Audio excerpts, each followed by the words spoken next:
Sziasztok! Megnézzük, hogy akit régen szerettetek, vagy lehet, hogy még mindig szerettek, de most éppen nem vagytok már kapcsolatban. Szóval az Excel, mi a helyzet, mit lehet róla tudni, azt nézzük most meg. Úgyhogy kezdjünk is neki. Lássuk, akkor mi a helyzet vele. Nézzük meg, hogy mit tudhatunk meg róla. Mi az ő jelenlegi szituációja? Mi van vele? Ezzel az Excel, akire a néző gondol.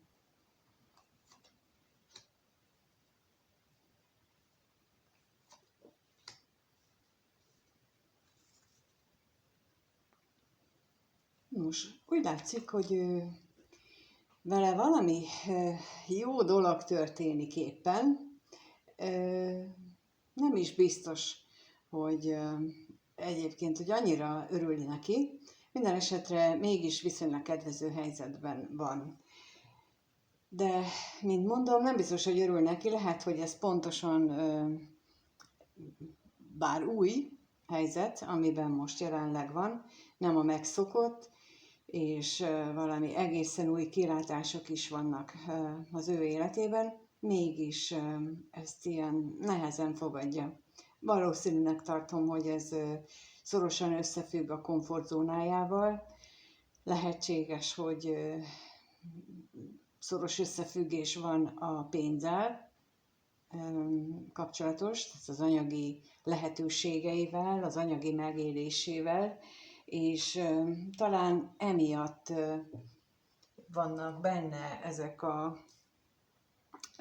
belső konfliktusok, belső viták, ami, hát nem tudom, hogy hová, de valamiféle cselekvésre ösztönzi őt, és akkor lássuk is, hogy akkor milyen cselekvésre ösztönzi.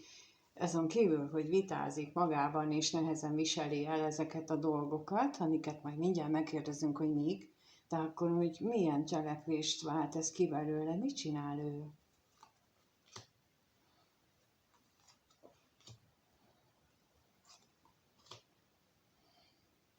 Hát ez a viták hatására még inkább hát kifosztottnak érzi magát, még inkább úgy érzi, hogy ő nagy vesztes, nagy lúzer, az élet így kibabrál vele. De akkor most megnézzük, hogy mi ez a sors által sorsbeavatkozás, amit ott elől a lapok jeleznek, ami lehet, hogy az anyagi helyzetébe történik, valójában a sors odaavatkozik be, és egy egészen új szituációba hozza, de akkor mi az? Megnézzük, akkor kérjük szépen a szerencsére.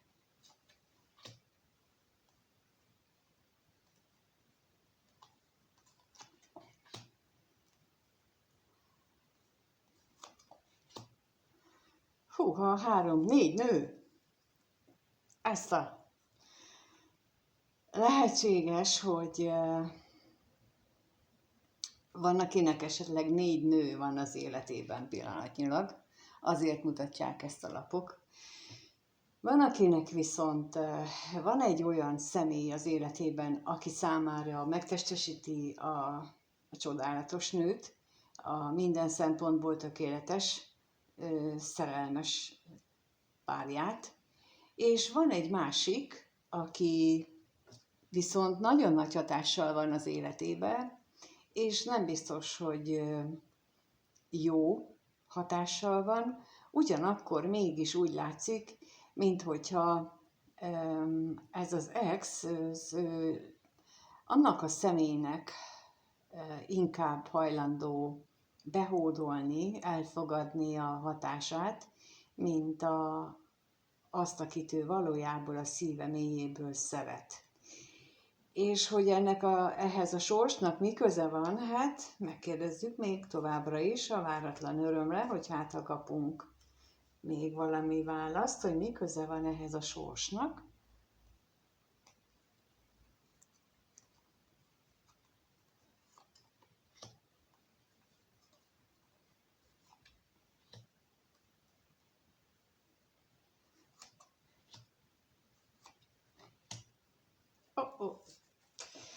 Hát ezt úgy összefoglalhatnám, hogy a sors éppen azon munkálkodik, hogy ezt az exet a lehető legnagyobb lelki pocsolyába, mélységbe taszítsa, azért, hogy végre képes legyen már a kapcsolataival összefüggésben valamiféle hozzáállását megmódosítani, megváltoztatni. Nem kicsit, hanem nagyon, mert arra lenne a szükség, arra lenne neki szüksége, és valószínűleg tartom, hogy ezért van az, hogy másképp nem tudnak ráhatni, mint az anyagi dolgokon keresztül. Ugye azt azért tudjuk, hogy általában, és itt nem csak a férfiakra, a nőkre is igaz ez, bármennyire is tiltakoznak ellene, és aki a leghangosabban tiltakozik, mindig annál is érvényes. Nagyon nagy hatása van az anyagi világnak, rengeteg. Tehát ha valaki így most, aki most hallgatja ezt a videót, belegondol, hogy holnaptól kezdve egy olyan szituációba kerül, hogy nincs munkája, nem is kap, és a pénze is fogyóban van, és egyébként pedig egy csomó fizetnivalója van, és nincsen senki, aki kölcsön adna, vagy aki segítene, no akkor mit csinálna? És én nagyon azt érzékelem, hogy itt nem biztos, hogy ennyire végletesen, de valami hasonló megpróbáltatáson kell ennek az exnek most éppen keresztül mennie. Pontosan ezért, ami így látszik, hogy betegedjen már annyira bele ebbe a helyzetbe, hogy képes legyen, hát nem biztos, hogy vállásról van itt szó, de minden esetre a párkapcsolatával összefüggően egy hatalmas változást megélni, megvalósítani, elhatározásra jutni, kilépni a komfortzónájából, ahonnan nem akar kilépni, és talán még arról is szó van, hogy ennek hatására ez a jelentős befolyással bíró nőnek végleg mutasson hátat, végleg fordítson hátat neki, és mondjon búcsút, és induljon el a lelke hangjának az irányába. Igen ám, de amint látjuk, még nem tart itt ő, hanem még ott tart, hogy replikál, hogy vitázik, hogy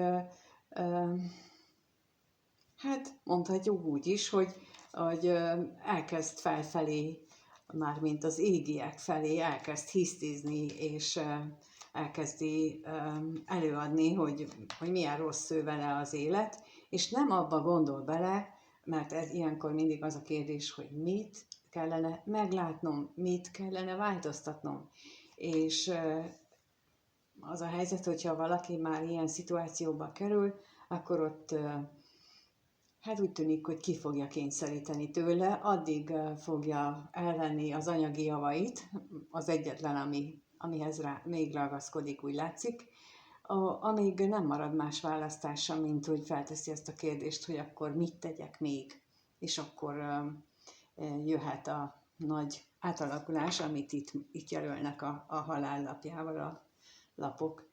Hát ez a személy most nagyon nincsen irigylésre méltó helyzetben, úgyhogy megnézzük azt, hogy te mit jelentesz még neki, hogy jelentesz-e még neki valamit, vagy esetleg te vagy az a szeretett nő, akit ott mutatnak a lapok, te vagy az akire vágyik valójában, vagy te vagy az, aki olyan nagy befolyással van rá, akitől lehet, hogy meg kellene válnia, de ő erre nem képes. Na lássuk akkor, hogy mit gondol veled kapcsolatosan ez az ex. A nézővel kapcsolatban milyen gondolatai vannak ennek az exnek, erre vagyunk kíváncsiak. Milyen gondolatai vannak a nézővel kapcsolatban ennek az exnek? Mit gondol róla? Mit gondol az exről? az ex a nézővel kapcsolatban.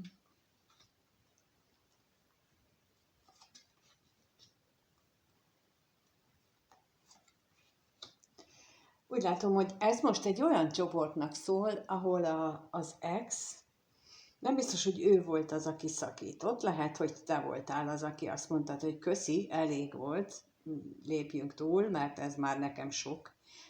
Lehetséges, hogy talán amiatt a harmadik személy miatt mondtad te azt, hogy nem, én ebből nem kérek többet. Az is lehetséges, hogy valami teljesen más ok volt a háttérben, de úgy látom, hogy vagy ha ő szakított, akkor neki volt ilyen típusú problémája, hogy nem téged helyezett az előtérbe, az első helyre az életében, viszont most azt látom, hogy ha rád gondol, akkor szinte belebetegszik az érzéseibe, belebetegszik abba, hogy nem vagytok együtt, hogy távolság van köztetek, és mérhetetlen vágyat érez irántad, és beszélgetni is szeretne, lehet, hogy pontosan ezt szeretné elmondani, vagy talán pontosan azt szeretné elmondani, hogy milyen körülmények közé került ő, hogy az élet az hogy babrál éppen ki vele, milyen nehézségek vannak most az életében. Mindjárt rákérdezünk, hát ha megtudunk róla, hogy vajon miről szeretne veled beszélni.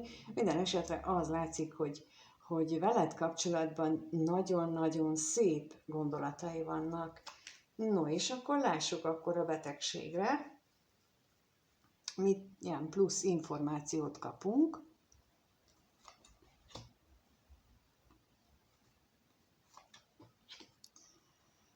És a szerelemre is kérnék most.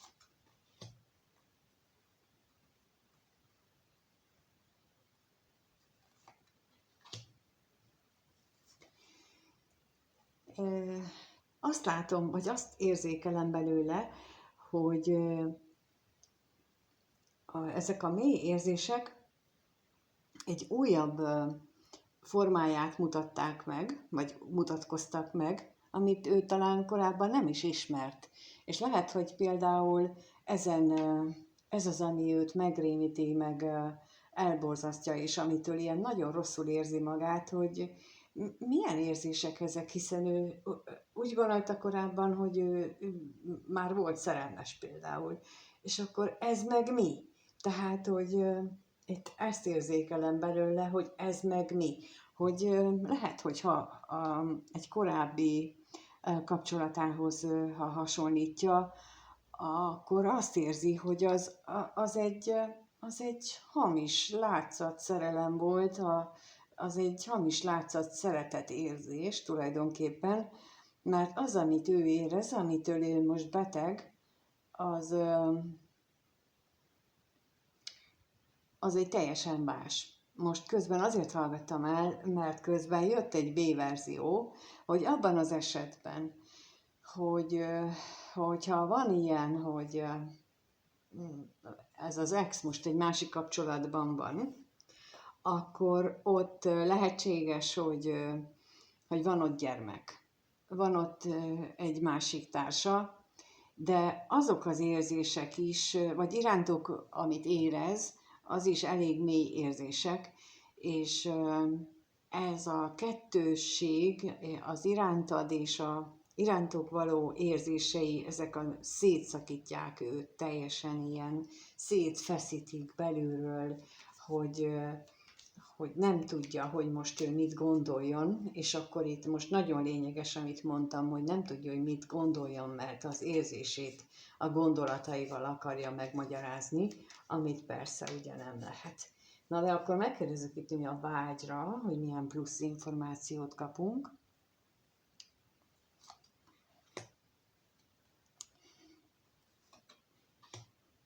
Hát teljes lelkéből vágyakozik utánad, én azt látom. Tehát, hogy ő nem csak egy ilyen nem csak a testi síkon, a testi örömök megélésé miatt szeretne veled együtt lenni, hanem a lelke legmélyéről, a teljes hitével együtt szeretne ő a közeledben lenni, vagy legalábbis amikor rád gondol, ezt mind-mind érzi magában. És akkor megkérdezzük, hogy ha már beszélni szeretne, kommunikálni szeretne veled, akkor esetleg megtudhatjuk-e azt, hogy miről akarna veled beszélni? Mit szeretne ő elmondani? Nagyon akar jönni, pedig én nem akartam.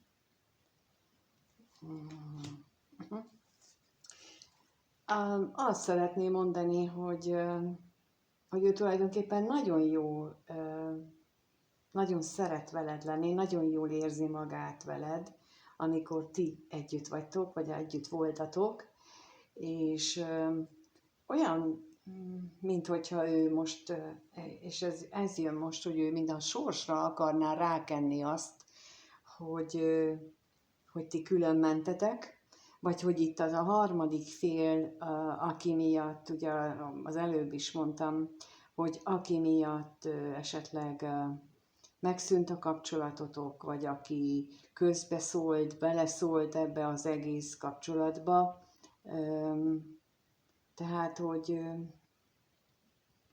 hogy az ott nagyon fontos volt, de most már változik a helyzet. Szóval, hogy erről szeretne ő igazából beszélni veled, az, amit az előbb is éreztem.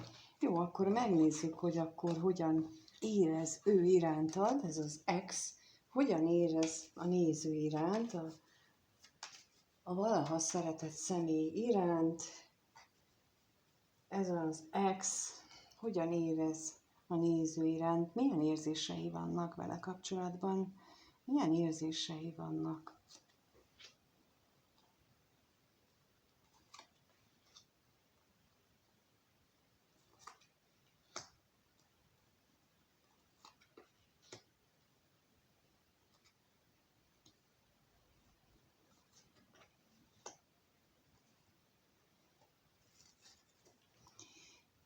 Az biztos, hogy kitartóan gondol rád, az biztos, hogy még mindig nagyon-nagyon fontos vagy neki, és az érzéseiben megjelenik az is, hogy tisztában van vele, hogy neked fájdalmat okozott, hogy ezt te nehezen viseled, de ő is.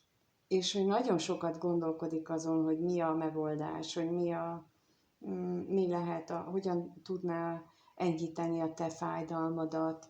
Ugyanakkor pedig itt megint az jelenik meg, mint hogyha ő a sorsra hárítaná ezt az egészet, ami köztetek volt, ezt az elválást, a kettőtök között kialakult problémát, ezt a veszteség élményt, amit mind a ketten megéltek, ő is megéli, és úgy gondolom, hogy te is. Szóval olyan, mintha ezt ő állandóan a sorsot hibáztatná, ami persze látszik, hogy van köze az égieknek ehhez az egészhez, de mint az előbb is már, vagy az első kérdésnél is mondtam, hogy vannak olyan szituációk, hogy amikor neki, vagy akinek aki ilyen helyzetbe kerül, hogy nagyon sok rossz dolog történik vele minden területén az életnek, ott a lehető leggyorsabban meg kell kérdezni, hogy most ebből mit kellene észrevennem, ebből mit kellene megértenem, mit kellene változtatnom, mert akkor erre fognak jönni válaszok, és akkor talán megáll az a sorozat, amitől az a sok rossz történik, mert az mind azért történik, hogy figyelj már, próbálja mondani a felettes énünk, a segítőnk, az angyalunk, hogy figyelj már oda, mert valami nem jó.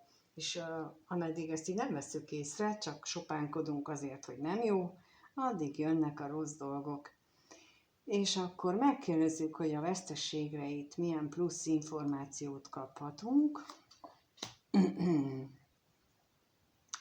Mit él ő meg veled kapcsolatos érzéseiben veszteségként?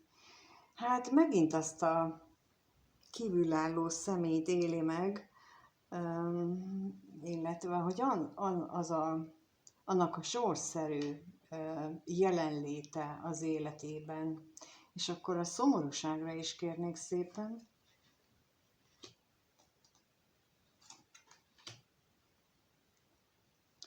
Hát igen, tehát hogy a múltban azért biztosan volt köztetek érzelem, mély érzelem, ő benne is, és te benned is, és mind a ketten emiatt vagytok így elkeseredve, és ilyen szomorúak, borúsak, bosszusak, búskomorok, mindenféle lelki állapotban, de akkor még a gondolataira kérnék szépen.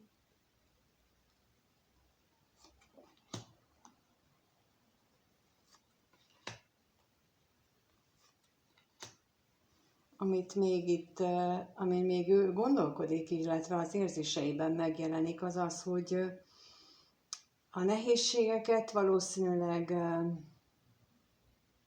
nem csak az a harmadik személy okozza, hanem itt lehetnek még függőségek. Lehetséges olyan függőség, hogy ahhoz a harmadik személyhez köti valamiféle eskü, valamiféle elköteleződés, de lehetséges, hogy másfajta elköteleződés van, olyan, amiről ő most nem is gondol, amire most ő nem is gondol. Én pedig olyasmire gondolok itt most, hogy ilyen karmikus elköteleződés, egy olyan fogadalom, olyan eskü, amit az ősök, tehát a transzgenerációra visszavezethető, vagy tehát korábbi inkarnációra karmikusként mondhatnám így is. Tehát, hogy itt azért többféle nehézség van, ami őt most jelenleg gátolja, de mint láttuk az elején, azt hiszem, hogy őt most elkezdte az isteni energia abba az irányba terelni, hogy fájjon, minél jobban fájjon, mert minél jobban fáj, annál inkább elkezd befelé fordulni, és mi emberek olyanok vagyunk többnyire, azt hiszem, én nyugodtan mondhatom így, hogy leggyakrabban akkor fordulunk a Teremtőhöz, hogyha nagyon fáj, és amikor nem fáj, hanem nagyon jó az életünk, akkor nagyon kevesekben van meg az a képesség, hogy újra és újra hálát adjanak az életükért, mindazért, amit kapnak. Pedig az jobb lenne, akkor kevesebb nehézség lenne. De most őt úgy látom, hogy ebbe terelik. Úgyhogy te nem kell őt most sajnálni, hanem el kell fogadnunk, hogy így működik az élet, és most éppen ezt a periódusát éli meg ő, és valószínűleg ti is, aki nézitek, mert nektek is valószínűleg hasonló tanulnivalótok van, ugyanis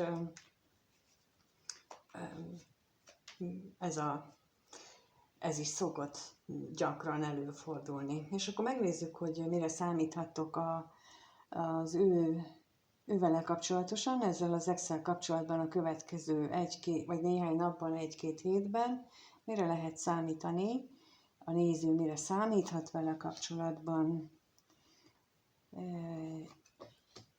A következő néhány napban, 1-2 hétben.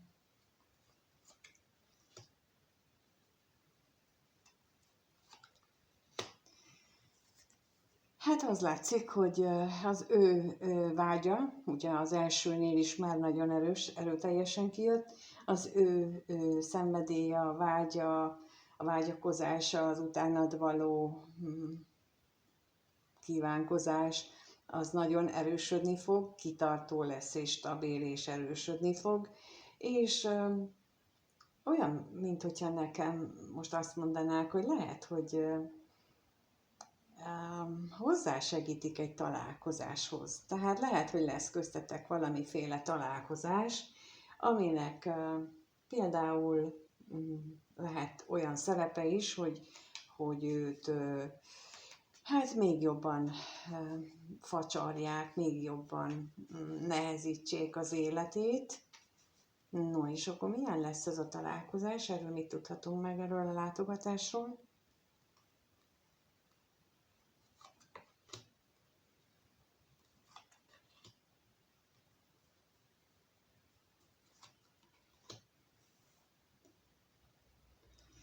Ez alapján azt mondom, hogy lehet, hogy csak ilyen gondolati, szellemi találkozásról lesz szó, és akkor a szerencsétlenségre kérnék még.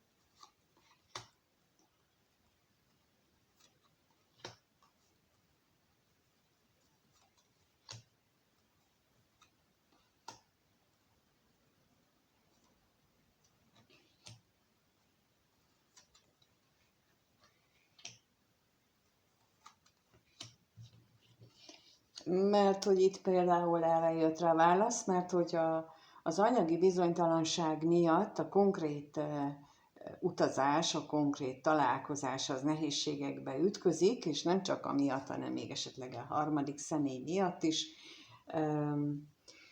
Bár itt megint van egy utalás arra, hogy lehet, hogy erre találnak az égi segítők valami megoldást, hogyha és ez csak akkor egy-egy személynél lehetséges, hogy ti találkozzatok és összejöjjön, ahol fontos a találkozó valami miatt, ugye, ahol esetleg olyan típusú anyagiakkal és összefüggő dolgok vannak, akkor ott lehet, hogy össze fog jönni. Tehát úgy látom, hogy itt néhány esetben megvalósul a találkozás,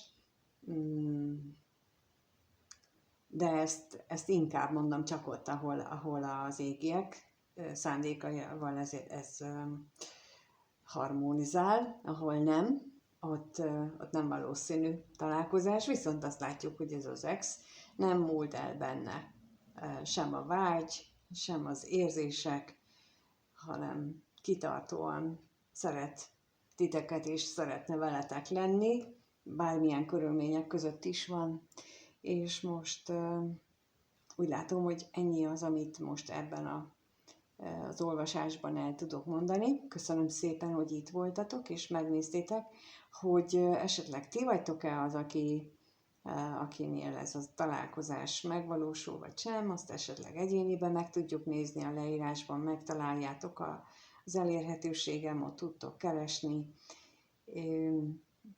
de ha csak megnézitek, annak is nagyon örülök. Köszönöm szépen, köszönöm, a kommentáljátok, köszönöm a lájkot, a feliratkozást, és egyébként pedig mindenkinek minden jót kívánok. Sziasztok!